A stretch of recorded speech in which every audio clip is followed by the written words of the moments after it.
નમસ્તે વિદ્યાર્થી મિત્રો, ધોરણ 8ની અંદર વિષય સામાજિક વિજ્ઞાનમાં આપણે આજે આ વિડીયોની અંદર પ્રકરણ 14 આપત્તિ અને વ્યવસ્થાપન વિશે અભ્યાસ કરીશું. વિદ્યાર્થી મિત્રો, ધોરણ 7ની અંદર તમે અભ્યાસ કર્યો હતો. અહીંયા આપણે સૌપ્રથમ એ જોઈશું કે આપત્તિ કોને કહેવાય. તો ઘણી વખત આપણી સામે કેટલીક વખત મુશ્કેલી આવી પડે છે. તો એ મુશ્કેલીઓ જે આવે છે એને આપણે શું કહીશું? આપત્તિ કહીશું. અને એ આપત્તિઓની અંદરથી આપણે કેવી રીતે એમાંથી બચી શકીએ, એ માટે કેવા ઉપાયો આપણે કરી શકીએ, તો એને આપણે શું કહીશું? વ્યવસ્થાપન તરીકે ઓળખીશું. તો આ પ્રકરણની અંદર આજે આપણે આપત્તિઓ વિશે અભ્યાસ કરીશું અને વ્યવસ્થાપન એ વિશેનો પણ અભ્યાસ અહીંયા આપણે કરીશું. હવે સૌપ્રથમ આપણે જોઈએ તો આપત્તિ શબ્દ જે રહે એ સાંભળતા જ આપણા મનની અંદર વિનાશ, જાનમાલનું નુકસાન કે હાડમારી નજર સામે તરત જ આવી જાય છે. એટલે કે બધી જ જગ્યાએ આપણને વિનાશ થયેલો હોય, બધું જ અસ્તવ્યસ્ત પડેલું હોય એવું નજરે આપણે આવે છે. આપત્તિ જે રહે તે કુદરતી કે માનવ સર્જિત હોઈ શકે છે. એટલે કે આપત્તિના બે પ્રકારો આપણે પાડી શકીએ છીએ. એક તો કુદરત દ્વારા આવતી આપત્તિ અને બીજી માનવ દ્વારા થતી આપત્તિ. હવે આ જે આપત્તિ રહે એ વાતાવરણથી નિપજેલી હોય કે પૃથ્વીના પેટાળની અંદરથી ઉદ્ભવેલી હોય કે પછી તે મંદ ગતિએ એટલે કે ધીમી ગતિએ થતી હોય કે ત્વરિત ગતિએ એટલે કે ઝડપથી પ્રસરાતી હોય, પણ તે જાનમાલ નુકસાન પહોંચાડે છે. એટલે કે આપત્તિ છે એ જ્યારે પણ આવે છે ત્યારે ઘણું બધું એ નુકસાન કરતી હોય છે. આપત્તિ છે એના ઉદ્ભવ અને એના માટે જવાબદાર કારણો કયા કયા છે અને તેના બે પ્રકાર જે રહે એ પાડવામાં આવે છે. એટલે કે તેને બે પ્રકારની અંદર વહેંચવામાં આવે છે, જે તમે અહીંયા જોઈ શકો છો. અહીંયા તમે જોઈ શકો છો કે આપત્તિ જે રહી એને બે ભાગની અંદર વહેંચવામાં આવે છે. એમાં એક કુદરતી આપત્તિ અને બે માનવ સર્જિત આપત્તિ. એમાં પણ કુદરતી આપત્તિ જે રહી એના પણ બે ભાગ પડે છે. એમાં એક પૂર્વ આગાહી થાય તેવી આપત્તિ અને બે પૂર્વ આગાહી શક્ય નથી તેવી આપત્તિ. એમાં જે પૂર્વ આગાહી થાય એવી આપત્તિની અંદર આપણે જોઈએ તો પૂર, વાવાઝોડું, સુનામી, તીડ પ્રકોપ અને મહામારી છે. આની આપણે પહેલેથી આગાહી કરી શકીએ છીએ. એ હજી આવ્યા ન હોય એના પહેલા કેટલીક વાર ચોમાસાની અંદર આપણે જોઈએ છીએ કે નદી જે રહી એ બંને કાંઠેથી ભરપૂર પ્રવાહની અંદર વહેતી હોય, તો એના આસપાસના જે પણ ગામડા આવતા હોય તો એને પૂર આવે એ પહેલા એને એલર્ટ એટલે કે એક ચેતવણી આપી દે છે. એ જ પ્રમાણે વાવાઝોડું આપણે જોઈએ તો વાવાઝોડું હજી આવ્યું નથી એના પહેલા પણ મોસમ વિભાગ જે રહ્યો એ કયા રાજ્યની અંદર, કયા વિસ્તારોની અંદર એટલે કે જે તે જિલ્લા આવતા હોય તો એની અંદર એ અસર કરશે. એની આગાહી જે રહી એ મોસમ વિભાગ દ્વારા મળી જતી હોય છે અને એના કારણે આપણે એની કામગીરી જે રહી, સાવચેતી ભર્યાના પગલાં જે રહ્યા એ આપણે લઈ શકીએ છીએ, જેથી જાનમાલનું અને માણસને નુકસાન થતું નથી. જ્યારે પૂર્વ આગાહી શક્ય નથી એવી આપત્તિની અંદર ભૂકંપ, જ્વાળામુખી, દાવાનળ અને ભૂસ્ખલન છે. તો આ જે આપત્તિ રહી એની અંદર કોઈ પણ પ્રકારની આપણે આગાહી કરી શકતા નથી. એ ક્યારે આવવાના છે, કયા વિસ્તારની અંદર આવશે અને એના પરિણામે આપણે કોઈ સાવચેતી ભર્યા પગલાં પણ લઈ શકતા નથી. પૂર્વ આગાહી શક્ય ન હોવાના કારણે આ આપત્તિની અંદર ઘણું બધું જાનમાલની હાનિ થાય છે અને નુકસાન પણ ઘણું જ વધારે થતું હોય છે. હવે માનવ સર્જિત આપત્તિની અંદર આપણે જોઈએ તો આગ, હુલ્લડ, બોમ્બ વિસ્ફોટ, ઔદ્યોગિક અકસ્માત વગેરે છે. આ આપત્તિની અંદર માણસ જે રહે એ કોઈકના કોઈક કારણે જવાબદાર હોય છે.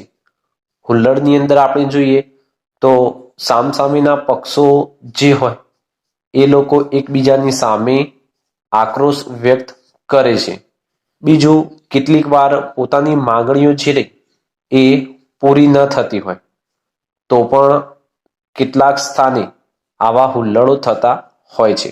બોમ્બ વિસ્ફોટ, કેટલાક એવા લોકો હોય છે કે જે કોઈ પણ એક જગ્યાને પોતાનું લક્ષ્ય ટાર્ગેટ જે રહે એ નક્કી કરે છે અને એ વિસ્તારની અંદર બોમ્બ વિસ્ફોટ એ કરતા હોય છે. તો આ રીતે આપત્તિ જે રહે એ કોઈકના કોઈક પ્રકારે આવતી હોય છે.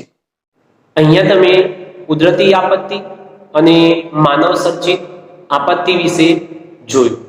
હવે આ જે આપત્તિ રહી એના પ્રકારોને સમજવાથી આપણે તેની સામે બચાવ કામગીરી છે એ સારી રીતે કરી શકીએ છીએ અને તે માટે આપત્તિના કારણો જે રહે અને એના પ્રકારો વિશે આપણે જાણવું અગત્યનું બનશે. જો આપણે કઈ આપત્તિ માટે કેવી સાવધાની રાખવી પડશે, એના માટે શું કરવું પડશે, તો એ જો જાણકારી હશે નહીં તો એ આપત્તિ સામે એટલે કે આવનારી જે પણ મુશ્કેલી રહે એની સામે આપણે સારી રીતે યોગ્ય રીતે સામનો કરી શકીશું નહીં, એમાંથી આપણે બચી શકીશું નહીં. તો સૌપ્રથમ આપણે અભ્યાસ કરીશું કુદરતી આપત્તિ વિશે. હવે આપણે કુદરતી આપત્તિ કોને કહીશું? તો જે આપત્તિ માટે કુદરતી બળો કે સંજોગો કારણભૂત હોય તેને કુદરતી આપત્તિ કહે છે.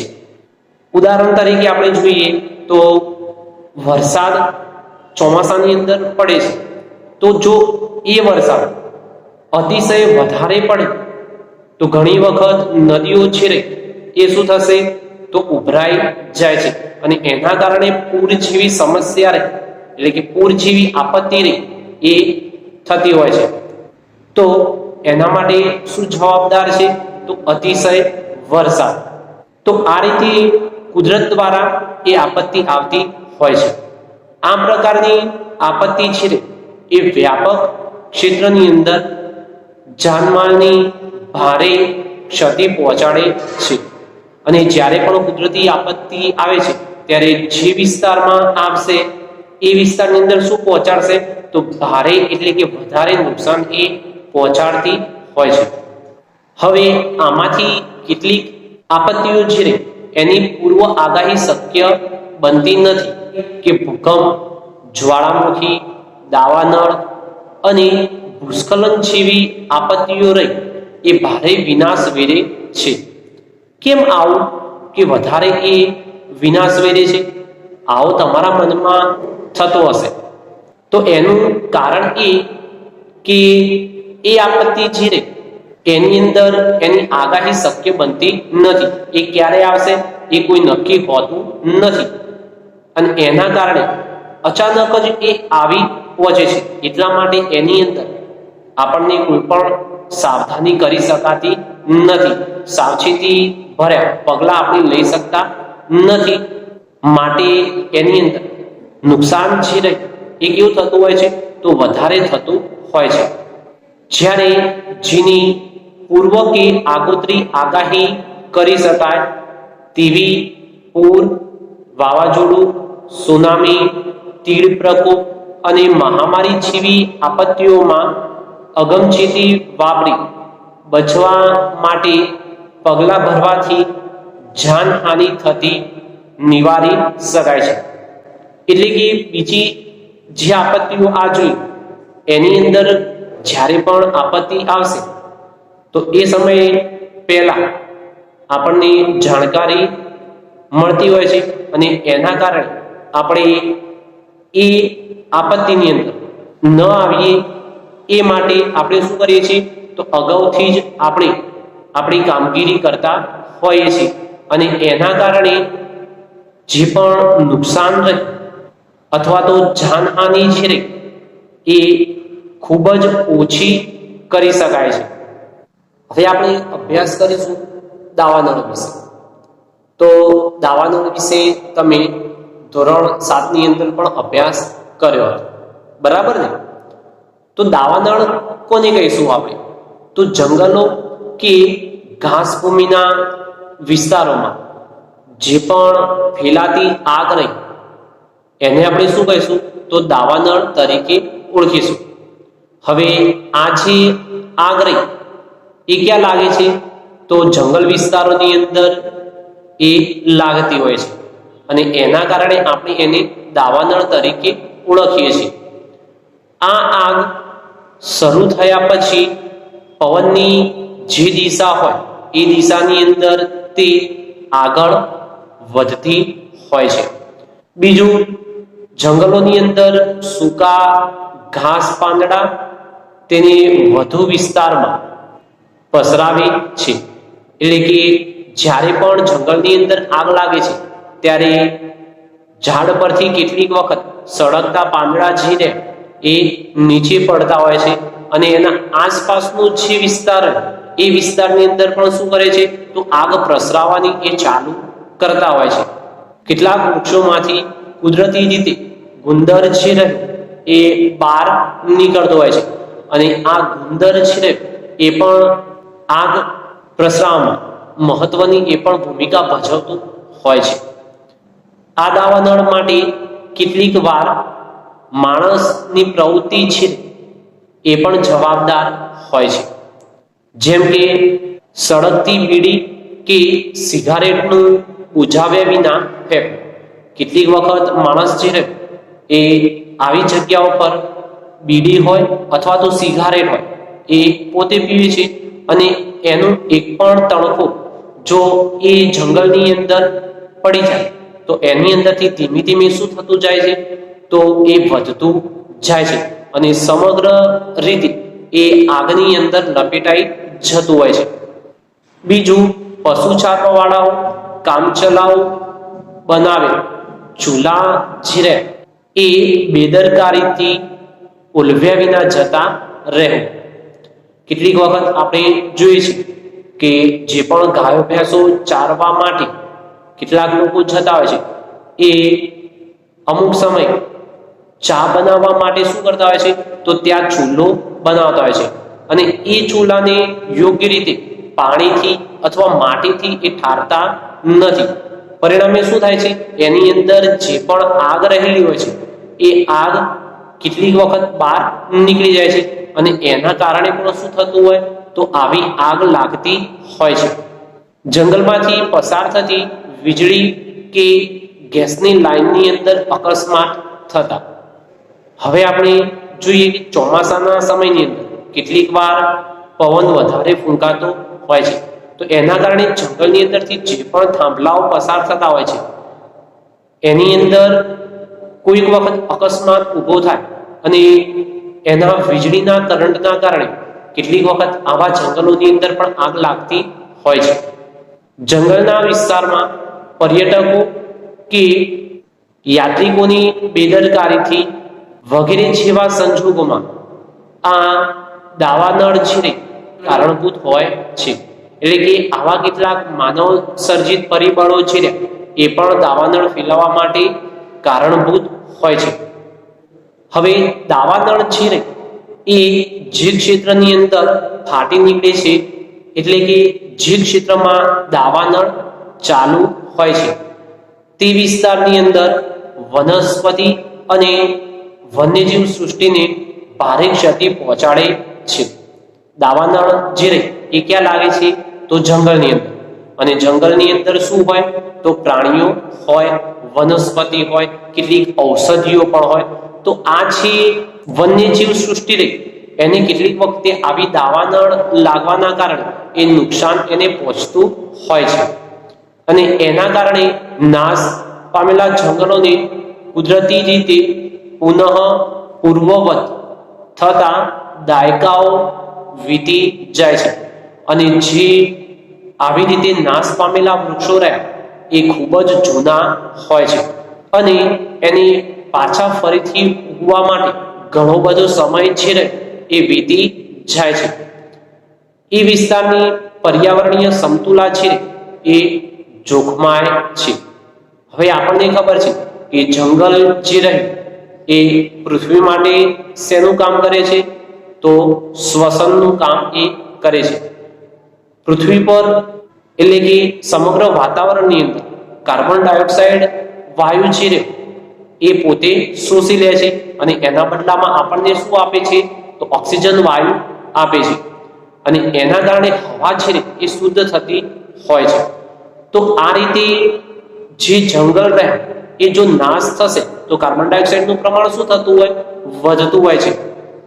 હવે એમેઝોનના જે જંગલો રહે એ પૃથ્વીના ફેફસા તરીકે એને ઓળખવામાં આવે છે, કેમ કે ત્યાં વધારે ગીચ જંગલો આવેલા છે. આસપાસ આવેલા ગામોને પણ જોખમ ઊભું થાય છે. કેટલીક વાર આવા જંગલોની અંદર આગ લાગવાના કારણે નજીકના જે પણ ગામડાઓ રહે એમને પણ આ આપત્તિનો સામનો કરવો પડતો હોય છે. હવે તેને અટકાવવા માટે ત્યાં આસપાસ રહેતા લોકોની અંદર જાગૃતિ ફેલાવવી અને વન વિભાગની જે કામગીરી રહી એને પણ વધારે વ્યાપક અને સઘન બનાવવી દાવાનળને રોકી શકાય છે. જો આવી રીતે દાવાનળ લાગતી તો દાવાનળ ફરીથી ન લાગે એ માટે શું કરવું પડશે? તો ત્યાંના આસપાસના જે પણ વિસ્તારની અંદર રહેતા લોકો રહે એમની અંદર શું કરવું પડશે? તો જાગૃતિ ફેલાવવી પડશે. એમને લોકોને કેટલીક સૂચનાઓ પણ આપણે આપવી પડશે, એમને સમજાવવા પડશે. બરાબર ને? અને બીજું, વન વિભાગ ખાતું જે રહ્યું એમને પણ કેટલાક નિયમો બનાવવા પડશે. જેમ કે વનની અંદર એટલે કે જંગલની અંદર કોઈએ ધૂમ્રપાન કરવું નહીં. તો આ રીતે આપણે કરીશું તો દાવાનળને આપણે ચોક્કસપણે રોકી શકીશું. આપણા દેશમાં હિમાલયના ઢોળાવો પરના જંગલો, દક્ષિણ ભારતના જંગલોમાં આગના બનાવ નોંધાયા છે. ભારતના ઉત્તર ભાગની અંદર કે જ્યાં જે હિમાલયના ઢોળાવો પ્રદેશો રહે એની અંદર આવા જંગલો આવેલા છે અને ત્યાં આગ લાગવાના બનાવો જે એ બનેલા છે. બીજું એવું જ દક્ષિણ ભાગની અંદર પૂર્વ ઘાટ અને પશ્ચિમ ઘાટ બંને જગ્યાએ પણ આવા કેટલીક વાર દાવાનળ લાગવાના બનાવો જે રહ્યા એ નોંધાયેલા છે.